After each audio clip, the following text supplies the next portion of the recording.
എല്ലാ കൂട്ടുകാർക്കും നല്ലൊരു രാത്രി ആശംസിച്ചുകൊണ്ട് നമുക്ക് നേരെ ജാനകിയുടെ അബിയുടെയും നാളത്തെ നല്ലൊരു പ്രൊമോ വിശേഷം കേട്ടാലോ. ആദ്യമായി കാണുന്നവരാണെങ്കിൽ ചാനൽ ഇഷ്ടപ്പെട്ട ഒന്ന് സബ്സ്ക്രൈബ് ചെയ്യാൻ മറക്കരുതേ.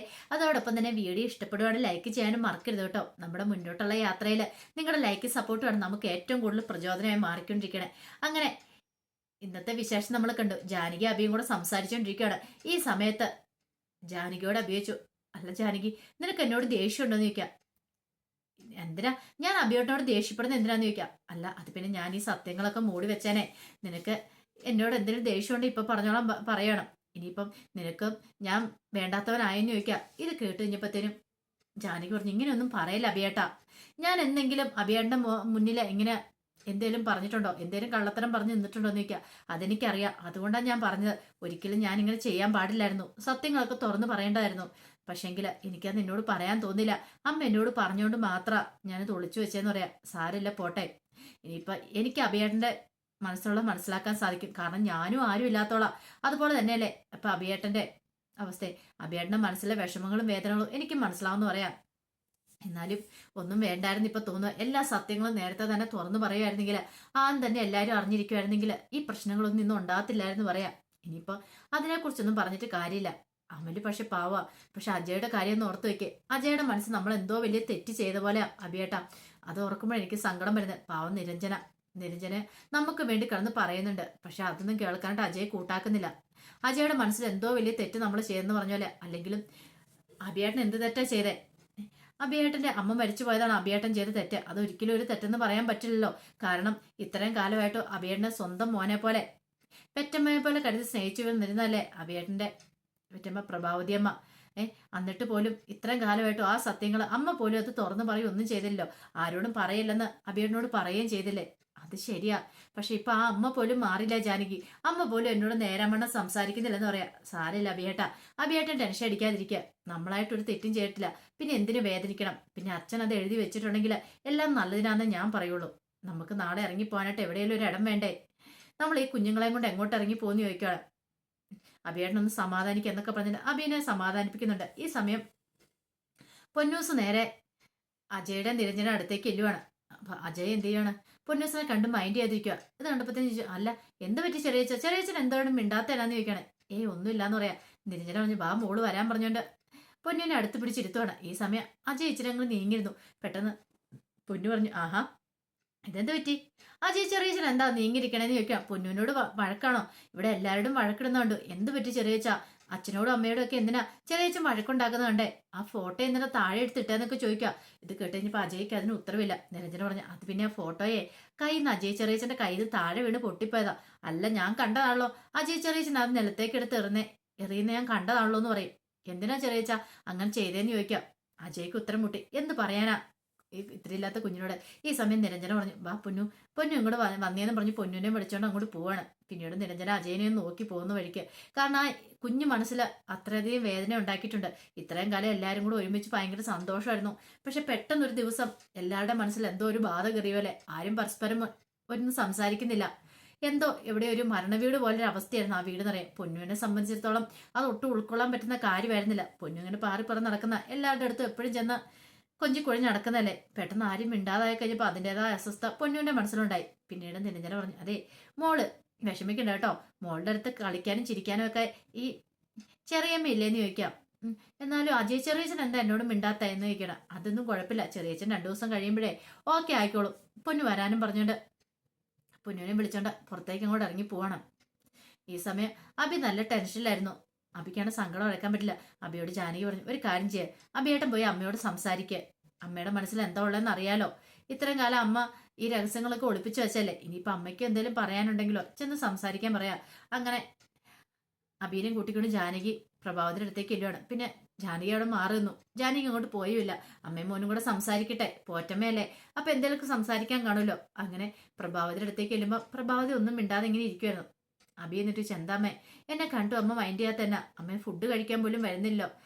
അച്ഛനോടും എന്നോടുള്ള ദേഷ്യമാണെന്ന് ചോദിക്കുക. ഇത് കേട്ടത് പ്രഭാവതി പറഞ്ഞു, എനിക്ക് ആരോടും ഒരു ദേഷ്യമില്ലെന്ന് പറയാം.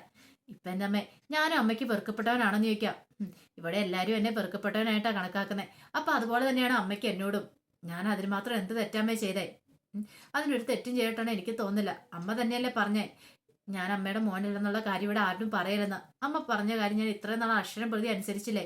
പക്ഷെ ഇപ്പം ആ സ്വത്തിന്റെ പേരിൽ എന്തിനാ അമ്മ എന്നെ ഇങ്ങനെ കുറ്റപ്പെടുത്തുന്നത്? അല്ല ഒറ്റപ്പെടുത്തി മാറ്റിയെടുത്തേണ്ട കാര്യമുണ്ടോ? ദേ അച്ഛനോട് പറഞ്ഞ് എത്രയും പെട്ടെന്ന് തന്നെ ആ വിൽപ്പത്രം ഞാൻ റദ്ദാക്കാം. പക്ഷെ അമ്മ എന്നോട് പിണങ്ങിയിരിക്കില്ല. എനിക്കത് സഹിക്കാൻ പറ്റില്ലെന്ന് പറയണം. ആരൊക്കെ ഈ വീട്ടിൽ എന്നെ വെറുത്താലും എനിക്ക് സഹിക്കാം. പക്ഷെ എൻ്റെ പെറ്റമ്മയെക്കാളും കാര്യമായിട്ടാ എൻ്റെ പോറ്റമ്മയെ അമ്മ എന്നെ നോക്കിക്കൊണ്ടിരുന്നത്.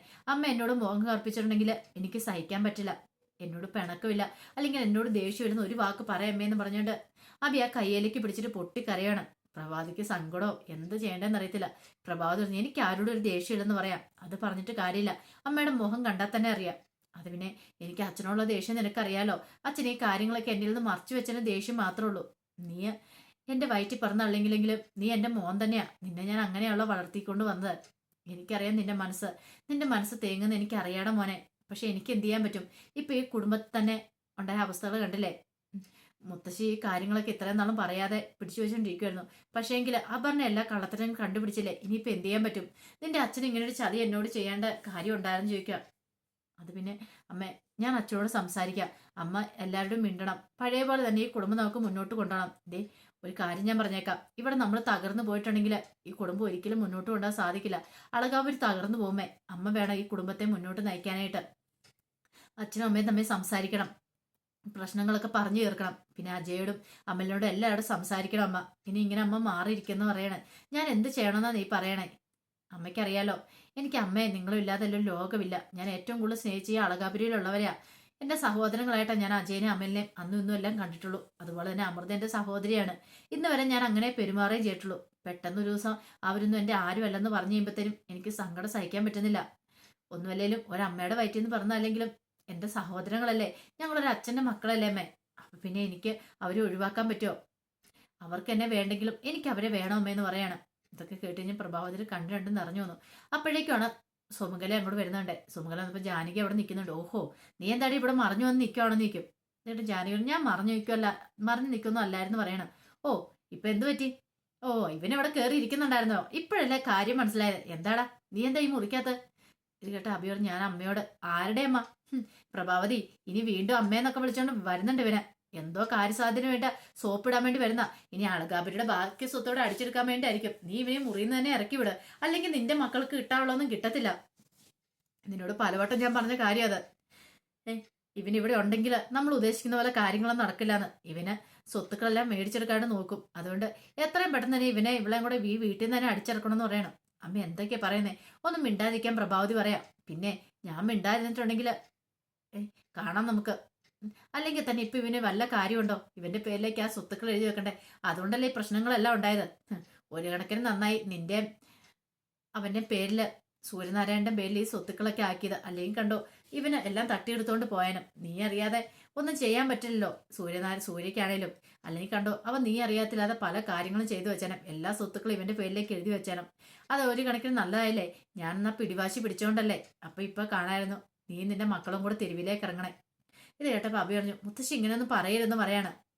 എനിക്ക് ആരുടെ സ്വത്തും വേണ്ട ഒന്നും വേണ്ട. എനിക്ക് ഈ കുടുംബത്തിലുള്ളവരുടെ സ്നേഹം മതി എന്ന് പറയാം. പിന്നെ സ്നേഹം അങ്ങോട്ട് പുഴുങ്ങി തിന്നാ മതി. ഇതൊക്കെ ആരെ പറഞ്ഞ് വിശ്വസിപ്പിക്കാനടാ ചക്കാനിയെ? ഞങ്ങളെയോ? ഇതൊക്കെ ഞങ്ങൾ വിശ്വസിക്കണല്ലേ? നീ നിന്റെ ഭാര്യയും കൂടെ കൂടിയിട്ട് പുതിയ തന്ത്രങ്ങളൊക്കെ ഒരുക്കുന്നാന്ന് എനിക്കറിയാം. തൽക്കാലത്ത് ഞങ്ങൾ ആരും ഒന്നും വിശ്വസിക്കാൻ പോകുന്നില്ലെന്ന് പറഞ്ഞിട്ട് മുത്തശ്ശി പറഞ്ഞു വാ പ്രഭാവതി വരാനും പറഞ്ഞ് പ്രഭാവതിയുടെ കൈയും പിടിച്ചോണ്ട് അങ്ങോട്ട് ഇറങ്ങിപ്പോവാണ്. അബിക്ക് വല്ലാത്ത സങ്കടമായിപ്പോയി. അബിയുടെ കണ്ണ് നിറയുന്നുണ്ടപ്പോൾ തന്നെ ജാനകി എന്നിട്ട് പറഞ്ഞു സാരില്ല അബിയേട്ടൻ വിഷമിക്കണ്ട. നമ്മൾ തെറ്റവും ചെയ്തിട്ടില്ലല്ലോ. പിന്നെ എന്തിനാ അബിയേട്ടൻ വിഷമിക്കുന്നത്? പിന്നെ അതിന്റെ കാര്യം റിസോർട്ടിന്റെ കാര്യം തൽക്കാലത്തേക്ക് അത് അങ്ങനെ നിൽക്കട്ടെ. ഇപ്പൊ ഒന്നും തിരുത്താനൊന്നും പോണ്ട. ഇന്നല്ലെങ്കിൽ നാളെ മിക്കവാറും നമ്മൾ ഇവിടെ നിന്ന് ഇറങ്ങേണ്ടി വരുമെന്ന് എൻ്റെ മനസ്സ് പറയുന്നു. അങ്ങനെ വന്നു കഴിയുമ്പോഴത്തേനും ഒന്നും ഇല്ലാത്തവരെപ്പോലെ നമ്മൾ തെരുവിലേക്ക് ഇറങ്ങി നിൽക്കേണ്ട വരത്തില്ലേ. അതുകൊണ്ട് വേണ്ട, തൽക്കാലം അത് അങ്ങനെ നിൽക്കട്ടെ എന്ന് പറയാണ്. ഞാൻ എന്തായാലും വിട്ടുകൊടുക്കാൻ തീരുമാനിച്ചിട്ടില്ല എന്നൊക്കെ പറയാണ്. ഈ സമയത്ത് ഉണ്ണിത്താൻ നിരഞ്ജനെ വിളിക്കണം. നിരഞ്ജനെ വിളിച്ചിട്ട് ചോദിച്ചു എന്താ മോളെ എന്തൊക്കെയുണ്ട് വിശേഷം എന്നൊക്കെ ചോദിക്കുകയാണ്. ഇത് കേട്ട് നിരഞ്ജന പറഞ്ഞു കുഴപ്പമൊന്നുമില്ല അച്ഛാന്ന് പറയണ. അല്ല അവിടെ എന്തൊക്കെയോ പൊട്ടിത്തെറികളൊക്കെ ഉണ്ടെന്ന് അറിഞ്ഞല്ലോ. അല്ല അത് പിന്നെ ഒന്നുമില്ല. ഒന്നുമില്ലെന്ന് പറഞ്ഞാൽ നീ ഇങ്ങനെ മാറി ഇരുന്നിട്ട് കാര്യമില്ല. അറിയാലോ നിനക്ക് കിട്ടാനുള്ളത് നിനക്ക് കിട്ടണം. നിന്നോട് അന്നേ ഞാൻ പറഞ്ഞ UK പോകാനായിട്ട്. ഇവനെ പോലൊരു കോന്തനെ നിനക്ക് വേണ്ടാന്ന് പറയുന്നത് നീ അനുസരിച്ചോ? ഇല്ലല്ലോ. അനുഭവിച്ചോ? ഇനി വന്നേ എന്താന്ന് വെച്ചാൽ അനുഭവിച്ചോളാൻ പറയണം. നല്ലൊരു ജീവിതം നിനക്കായിട്ട് ഞാൻ ഉണ്ടാക്കി തന്നപ്പോൾ നിനക്കത് വേണ്ട. അജയനെ മാത്രം മതി. ഇപ്പോഴാണ്ടേ അവനൊന്നും ഇല്ലാതെ അവന് മിക്കവാറും അവിടെ നിന്ന് ഇറങ്ങേണ്ടി വരും. രണ്ടുപേരും കൊണ്ട് നടുറോട്ട് ഇറങ്ങി തണ്ടേണ്ട വരുമെന്ന് പറയാം. ഇത് കേട്ടതും നിരഞ്ജന പറഞ്ഞു, അച്ഛൻ എന്താ ഇങ്ങനെയൊക്കെ പറയണേ? അജയനെ കുറിച്ച് അച്ഛൻ ഇങ്ങനെയൊക്കെയാണ് വിചാരിച്ചുകൊണ്ടിരിക്കണേ. അച്ഛൻ ആ കാര്യത്തിനൊന്നും ടെൻഷൻ അടിക്കണ്ട.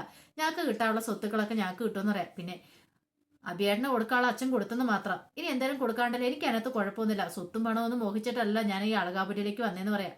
നീ അതൊക്കെ പറയും, പക്ഷെ എന്റെ മോളുടെ കാര്യത്തില് എനിക്ക് ചില തീരുമാനങ്ങളൊക്കെ ഉണ്ട്. അവളെ കെട്ടിച്ചവിട്ട വീട്ടില് അവൾക്ക് സർവ്വ സ്വാതന്ത്ര്യം ഉണ്ടായിരിക്കണം. അത് മാത്രമല്ല, അവൾക്ക് കിട്ടേണ്ടതെല്ലാം കിട്ടണം, പരിഗണന കിട്ടണമെന്ന് എനിക്ക് ആഗ്രഹമുണ്ട്.